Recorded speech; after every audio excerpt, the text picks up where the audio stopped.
सभी प्यारे बच्चों को मेरा नमस्कार। आपका अपना YouTube चैनल एल के मीना पे सभी का स्वागत है। तो प्यारे बच्चों, आज की वर्कशीट हमारी शिक्षा निदेशालय की तरफ से दी जाने वाले कार्यपत्र संख्या 81 और विषय हमारा सामाजिक विज्ञान।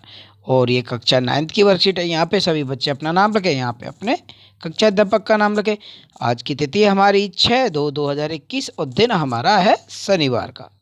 तो प्यारे बच्चों, आज की वर्कशीट बेहद आसान रहने वाली है, तो सभी बच्चे वीडियो को अंत तक देखें और इसे अच्छे से समझने का प्रयास करें कि जो कि आपकी ये वर्कशीट आपकी वही प्रायोगिक टेस्ट से संबंधित है कि कैसे आपके क्वेश्चन आएंगे, कैसे आपका उनका आंसर हल करना है। ठीक है बेटा। तो ये आपका 20 नंबर का पेपर है। तो एक तरह से 20 नंबर का आप पेपर मान के चलें, तो आपको 20 में से 20 नंबर कैसे लाने हैं, तो उसके लिए आपको अच्छे से ये वर्कशीट समझनी होगी और अच्छे से क्वेश्चन के आंसर देने होंगे। तो सबसे पहले बेटा हमारी महत्वपूर्ण बात यह है कि हमें पेपर करने से पहले सारे क्वेश्चनों को अच्छे से समझना है, पढ़ना है और देखना है कि हमें सबसे पहले जो क्वेश्चन हमें सबसे आसान लगे वही क्वेश्चन हमें सबसे पहले पेपर में करना है। क्योंकि जो क्वेश्चन हमें नहीं आते उन क्वेश्चनों में हमें पहले ध्यान नहीं देंगे। तो सबसे पहले अगर आप रीड करते हैं तो सबसे पहले आप अनुच्छेद को ध्यानपूर्वक पढ़कर उसके उत्तर आप इसमें से ही दे सकते हैं। तो आपसे इसके भाई ये 4 क्वेश्चन है, तो ये 4 नंबर आपके इसमें सबसे पहले पक्के हो जाएंगे। फिर आपकी बारी आती है कि भाई एबेसेद हैं, तो सबसे पहले एबेसेद वाले क्वेश्चन करें जो कि अति लघु उत्तर वाले हैं, कि जिनका कम समय में हम अच्छे से उत्तर दे सकते हैं। ठीक है। तो ये हमारे 4 क्वेश्चन हैं, सॉरी 5। तो इनको भी हल कर लें साथ साथ में। तो जो आपको बेस्ट लगे वो सबसे पहले करते चलें। तो करते हैं पेपर को। ओके। कि पहला क्वेश्चन है इसमें कि प्रश्न नंबर 1 से 5 तक अति लघु उत्तर वाले प्रश्न है, उनका उत्तर आपको एक शब्द या अधिक से अधिक कितने शब्दों में देना है? 30 शब्दों में। तो एक लाइन हमारी जैसी ये पूरी हमारी एक लाइन हो जाती है, तो इसमें हमारे 30 शब्द आते हैं। तो इस प्रकार इनका आंसर आपको देना है।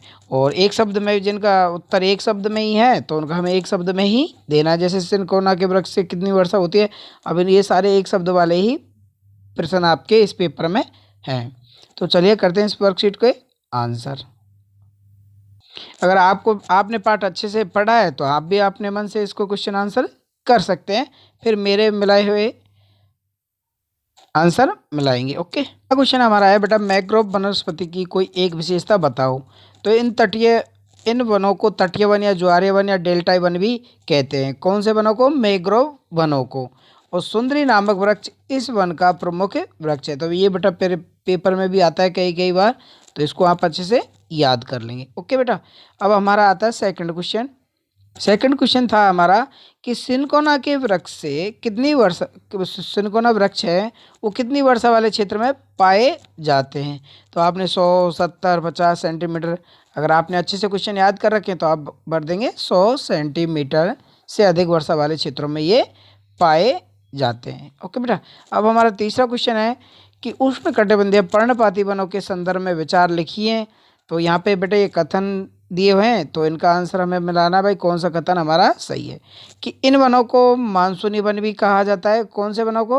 उष्णकटिबंधीय पर्णपाती वनों को। ये कथन दिए हुए हैं, क्या ये सही है? कथन 2 है, ये वन उन क्षेत्रों में पाए जाते हैं जहाँ 70 सेंटीमीटर से कम बरसात होती है। तो इसका आंसर है, आप भी हमें पूछ रहे हैं कथन ए सही है या 2 सही है या दोनों सही है या कोई भी सही नहीं है। तो इसमें आंसर बेटा केवल कथन 1 सही है। और जबकि ये उष्ण कटिबंधीय हुए 50 सेंटीमीटर से नीचे, बिल्कुल उनसे कम मानसूनी वन इन्हें हम कहते हैं। ठीक है ना। तो हमारा कथन ए सही होगा। तो केवल ऑप्शन आएगा क। ओके बेटा। अब देखते हैं हम हमारा चौथा क्वेश्चन कि भारत में अधिकतर क्षेत्र पर किस प्रकार के वनों का विस्तार है। तो यहाँ पे बेटा सबसे ज़्यादा वन है जो वो है उष्ण कटिबंधीय पर्णपाती वन। ठीक है ना।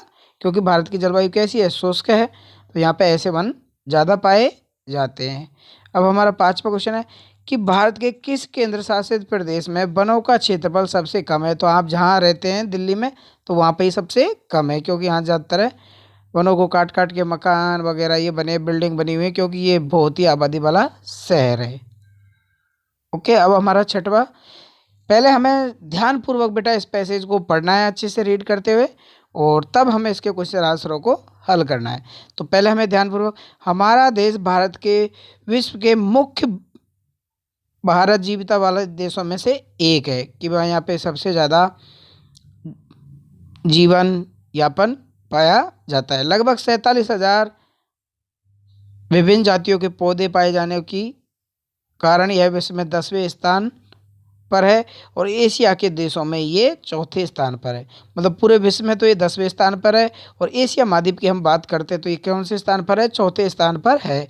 भारत में लगभग 15,000 फूलों के पौधे, जो कि विश्व में फूलों के पौधों का 6% है, 6% है।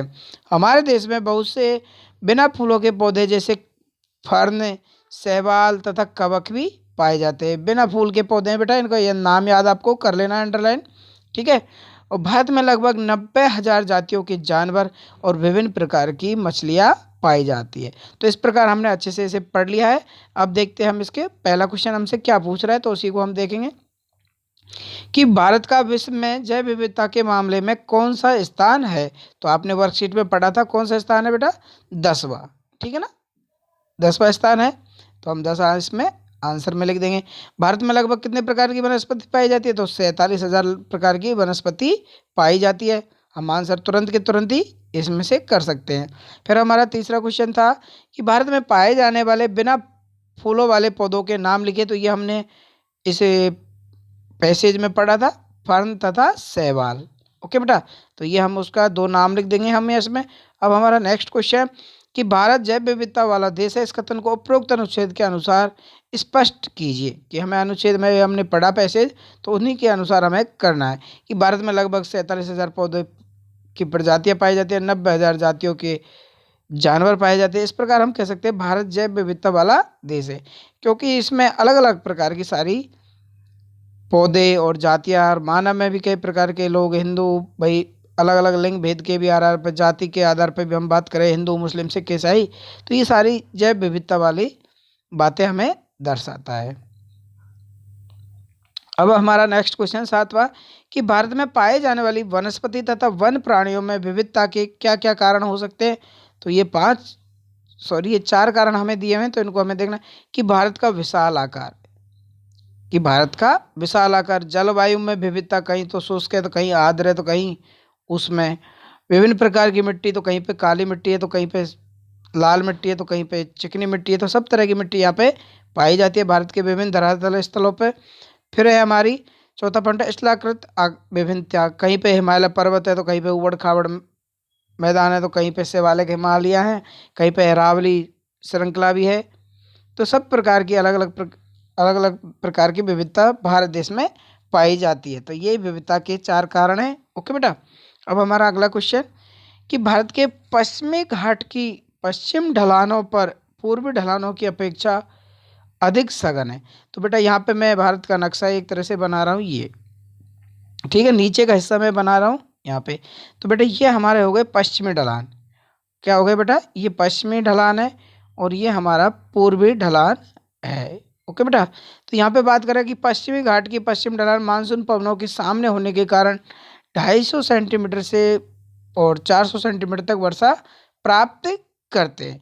कि जैसे यहाँ पे ये अरब सागर है बेटा, इधर पश्चिम है, तो ये अगर इसकी मानसूनी पवनें उठती हैं तो यहाँ पे ज़्यादा बरसात होगी 250 से 400 सेंटीमीटर तक, और इधर कम बरसात होगी क्योंकि इस अरब सागर में जो मानसून उठता है तो वो यहीं पे ज़्यादा बरसात करेगा, यहाँ पे जाते जाते वो कम में करेगा क्योंकि दूरी ज़्यादा हो जाती है।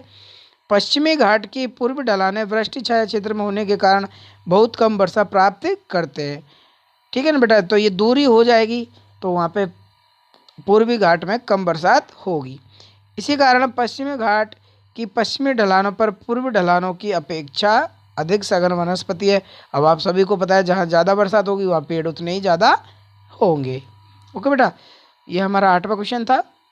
और अब हमारा 9वां क्वेश्चन है कि 9वें क्वेश्चन में बेटा आपको पहले ही अच्छे से मैप है, इसको आपको अच्छे से पढ़ लेना है कि इसमें आप मैप को जूम करके देखेंगे तो यहाँ पे बेटा ये सभी प्रकार की वनस्पतियों के नाम दिए हुए हैं कि कौन कौन सी वनस्पति कौन कौन से भारत के क्षेत्रों में पाई जाती है। तो इसको पहले नक्शे को आप अच्छे से देखेंगे।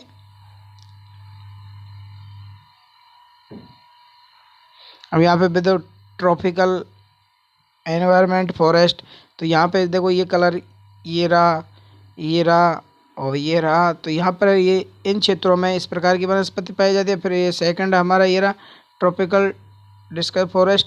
तो ये इसका एरिया बहुत ही बड़ा है। ये सब देखो, ये दे रखा पूरे मध्य भारत से दक्षिण और उत्तर में भी कुछ इंसान पाया जाता है। ये मॉनिटरस फॉरेस्ट तो ये जम्मू कश्मीर में पाए जाते हैं और इधर भी है। और ये मैंग्रोव फॉरेस्ट है जो वनस्पति है, तो इसके भी कुछ क्षेत्र यहाँ पे हैं। ठीक है ना, यहाँ पे कुछ ये दर्शा रहे, ये कहीं कहीं ये भी पाई जाती है। ठीक है ना। और हमारे ट्रॉपिकल थॉर्म फॉरेस्ट तो ये भी हमारा कुछ हिस्सों में भारत के पाए जाता है। तो आपने इसे अच्छे से पढ़ा। अब देखते हैं हम इससे संबंधित क्वेश्चन आंसर क्या पूछ रहा है हमसे।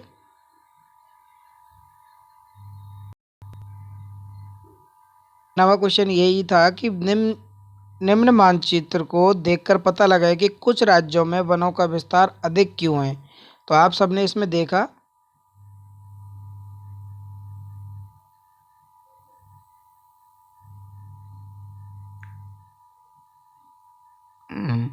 कि देखो उष्णकटिबंधीय सदाबहार यहाँ पे है, यहाँ पे कई क्षेत्रों में पाया जाता है। उष्णकटिबंधीय पर्णपाती वन तो ये भारत के बहुत सारे क्षेत्र में भी है। ठीक है ना बेटा। और हमारा पर्वतीय वन तो पर्वतीय वन ये जम्मू कश्मीर में है, इधर इधर है और ये यहाँ है। फिर हमारे मैंग्रोव वनस्पति तो ये मैंग्रोव वनस्पति भी यहाँ पे पाई जाती है। ठीक है ना, कई जगह है। और हमारा उष्ण कटिबंधीय कटीले वन ये जो कि रेगिस्तान यहाँ पे भी है। तो आपने इसको अच्छे से देखा। हमें नक्शे का ज्ञान अच्छे से होना चाहिए बेटा, और आप सब इस नक्शे को अच्छे से बारीकी से देखेंगे। फिर अब हम इसका कारण लिखेंगे कि कुछ राज्यों में वनों का विस्तार अधिक क्यों है। तो करते हैं इसका आंसर भाई, क्यों है। तो ये हमारा नौवां क्वेश्चन का आंसर है कि उच्च वायु तथा वर्षा का सीधा संबंध होता है। पर्वतीय क्षेत्रों और पूर्वोत्तर में अधिक वर्षा होती है।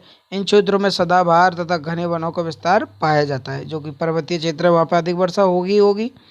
और जिन भागों में पठारी तथा मैदानी उच्चवाच है कि मतलब ऊंचाई, वहाँ वर्षा सामान्य होती है। इन क्षेत्रों में पर्णपाती वनों का विस्तार मिलता है। और मरुस्थलीय उच्चवाच में वर्षा कम होती है। यहाँ कटीले तथा वन की झाड़ियाँ का विस्तार है। और दलदली उच्चवाच जहाँ पे ये दलदल मैदान ज़्यादा है, वहाँ खारे तथा मीठे पानी के मिश्रण के क्षेत्र में सुंदरी वन पाए जाते हैं। तो ये भी हमारा इम्पोर्टेंट है। तो ये 4 टॉपिक आपने पॉइंट है, तो ये आपको बताया गया भाई क्यों इनका विस्तार है। ओके बेटा। अब हमारा अगला क्वेश्चन 10वां कि भारत में बहुत संख्या में जीव तथा पादप प्रजातियां संकटग्रस्त है, मतलब इनकी प्रजातियां क्या लुप्त हो रही हैं, तो उनका कारण आपको बताना है। ठीक है। भारत में बड़ी संख्या में जीव तथा पादप प्रजातियां संकटापन्न है, क्योंकि लगभग भारत में 1300 पादप प्रजातियां भारत में संकट में है, जबकि 20 पादप प्रजातियां विलुप्त हो चुकी है, जैसे कि गुलाब सरवाली बतख, एशियाई शेर। तो आप देख रहे हैं कि ये प्रजातियां जीव की प्रजातियां हैं ये बिल्कुल विलुप्त हो चुकी है, मतलब नष्ट हो चुकी है। पादप तथा प्रजातियों के संकटग्रस्त होने के निम्नलिखित कारण हैं। तो सबसे पहला कारण बेटा जनसंख्या की वृद्धि, कि जनसंख्या हमारे देश में बहुत ही ज़्यादा तीव्र गति से बढ़ रही है। और कृषि का विस्तार, कि कई जो मैदान थे उनको कृषि के लिए उपजाऊ बना लिया गया। उद्योगों का विकास, कई कल कारखाने फैक्ट्रियाँ नए नए खोल दी गई हैं। विकास प्रोजेक्ट, जैसे हम कई जगह बिल्डिंग कोई शोरूम कहीं कहीं बना रहे हैं, तो वो कृषि भूमि भी हमारे काम में आ गई है। तो इस प्रकार जो पादप थे और जो जंगल थे उनमें जीवों की भी और पादपों की प्रजातियाँ क्या हो गई, नष्ट हो गई है। और जंगली जानवरों का बड़े पैमाने पर अवैध शिकार, तो आप लोग देखते हैं कई लोग चोरी छिपे जंगली जानवरों का शिकार करते हैं, उनकी खाल वगैरह और त्वचा दांत ये आदि बेचने का काम करते हैं। ठीक है। और सबसे मेन कारण है वो प्रदूषण, कि भारत में जैसे अधिक से अधिक वनों की कटाई हो गई तो प्रदूषण का भी प्रभाव बढ़ा है। तो इस कारण ये जीव जंतुओं की, पादप और जीव प्रजातियों की